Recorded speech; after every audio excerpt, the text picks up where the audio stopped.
একটু অধ্যাপক ইকবাল স্যারের কাছে শুনতে চাই। আহ, অধ্যাপক ইকবাল স্যার, আপনি জানেন যে কক্সবাজারে যেখানে রোহিঙ্গা ক্যাম্প, সেখানে এই ক্যাম্প তৈরির সময় অনেক পাহাড়ের অনেকাংশই কাটতে হয়েছে এবং পাহাড় ধসে রোহিঙ্গাদের মধ্যে হতাহতের ঘটনাও ঘটছে। এটি থামছে না। এটির স্থায়ী কোনো সমাধান বা টেকসই কোনো সমাধান করা যায় কিনা, কিংবা যেহেতু এখানে পরিবেশ অধিদপ্তরের অতিরিক্ত মহাপরিচালক বলছেন তাদের জনবল সংকটের কথা, সেই অর্থে পাহাড় রক্ষায় স্থানীয় কমিউনিটিকে সম্পৃক্ত করে কোনো উদ্যোগ নেওয়ার সুযোগ আছে কিনা? অবশ্যই আসলে রোহিঙ্গাদের বাসস্থান করতে গিয়ে আমরা যা ধ্বংস করার তা তো করে ফেলেছি। এখন হচ্ছে তাদেরকে কিভাবে আমরা রক্ষা করবো, আমাদের এই প্রাকৃতিক পরিবেশ এবং পাহাড়কে আমরা কিভাবে রক্ষা করব। এখন অ্যাকচুয়ালি আমাদেরকে সবাইকে সচেতন হতে হবে, পাহাড়কে কমিউনিটিকে অবশ্যই এঙ্গেজ করতে হবে। কমিউনিটি এঙ্গেজ ছাড়া এটা কিন্তু সম্ভব না। হ্যাঁ, আমরা আসলে সচেতনতার কোনো বিকল্প নাই। পাহাড়কে এখন যেগুলো নষ্ট করে ফেলেছে সেখানে গাছ লাগাতে হবে, তার কম্প্যাক্টনেসটা বাড়াতে হবে, আমরা রিটেনিং ওয়াল দিতে পারি যতটুকু সম্ভব আর কি। আসলে এখানে অনেক খরচের ব্যাপারও আছে, রাষ্ট্রীয় পলিসিগত ব্যাপারও আছে, আইনগুলাকে যথাযথ করতে হবে। রোহিঙ্গা কক্সবাজার এলাকা এবং উখিয়াতে বিশাল একটা, যে আমরা গত কয়েকদিন ধরে যেটা দেখলাম, এটা তো আসলে মেসিভ মেসিভ একটা, অনেকদিন পর এতগুলো একটা সংখ্যা, প্রায় আজকে দেখলাম 31 জন মানুষ মারা গেল টোটাল এই ভূমি ধসে, পাহাড় ধসে।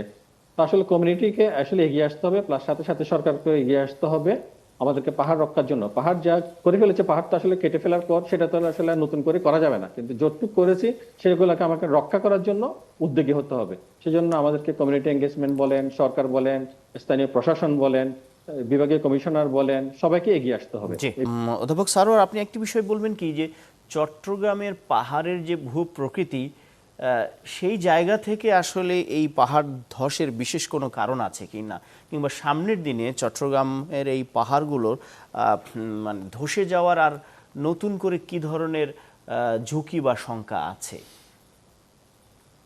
তাহলে আমরা তো সবাই জানি এই আমাদের এই পাহাড়গুলো কিন্তু টারশিয়ারি যুগের, হ্যাঁ, এবং এই পাহাড়গুলো এখনো কিন্তু গঠন এবং বেলে মাটি। তো যা হয়ে গেছে আসলে পাহাড় ধসের, তো আসলে ঝুঁকির যে কথাটা বললেন, এখানে দুইটা ফ্যাক্টর কাজ করে, একটা হচ্ছে ন্যাচারাল ফ্যাক্টর, একটা হচ্ছে ম্যানমেড ফ্যাক্টর। ন্যাচারাল কোনটা, যে যে যেমন বৃষ্টিপাত, অতিরিক্ত বৃষ্টিপাত এবং আমাদের মাটির গঠন প্রকৃতি, এটা আমরা জানি, এটা বালি টাইপের পাহাড়, হ্যাঁ, এখানে বৃষ্টির পানি ঢুকে এটা কলাপস করে। এবং এখানে আমরা যেটা বলতেন যে ঝুঁকির সম্ভাবনা আছে কিনা, আসলে ঝুঁকির সম্ভাবনা তো আমরাই বাড়িয়ে দিচ্ছি। যে যে বললেন যে পাহাড়ে বসতি, পাহাড়ের মাটি, যে বিজনেস, এই যে চট্টগ্রাম শহরে যে পুকুর জলাশয়গুলো ভরাট হচ্ছে, এই মাটিগুলো কোথা থেকে আসছে? এগুলো তো আসলে পাহাড় থেকে আসছে, তাই না? তাহলে আসলে আমাদের এই জায়গা থেকে যা হওয়ার হয়ে গেছে ক্ষতি, এখন আমাদেরকে সবাইকে যার যার অবস্থান থেকে সচেতন হতে হবে, এগিয়ে আসতে হবে, যাহাতে আমরা পাহাড়কে আর কাটবো না। আর আমাদের অ্যাকচুয়ালি একটা ডাটাবেস দরকার। হ্যাঁ, আসলে আমাদের কোনো ডাটাবেস নাই। চট্টগ্রাম শহরের অ্যাকচুয়াল জনসংখ্যা কত, এক এক জায়গায় এক এক ধরনের, আমাদের পাহাড় কয়টি আছে, কোনো জায়গায় কোনো রেকর্ড আসলে মানে স্বীকৃত কোনো রেকর্ড নাই। এই জিনিসগুলো দিয়ে আমাদের সচেতন হতে হবে। জি, তারপর পাহাড়ের এই যে বসতি গুলো আছে, আমরা এখন করবো যা আছে বসতি, ঠিক আছে, আর বাড়াবো না এখানে। কিন্তু দেখা যাচ্ছে আমাদের যে রেকর্ড গুলো আছে, ওই যে পুরোনো রেকর্ড, আমরা দেখা যাচ্ছে 2-3 বছর কোনো আপডেটেড নাই।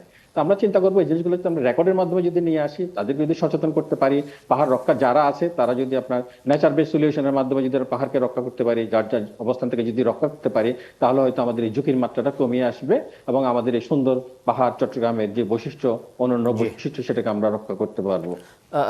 জিয়াউল হক আমাদের স্টুডিওতে আছেন, পরিবেশ অধিদপ্তরের অতিরিক্ত মহাপরিচালক, আপনার কাছে আসতে চাই।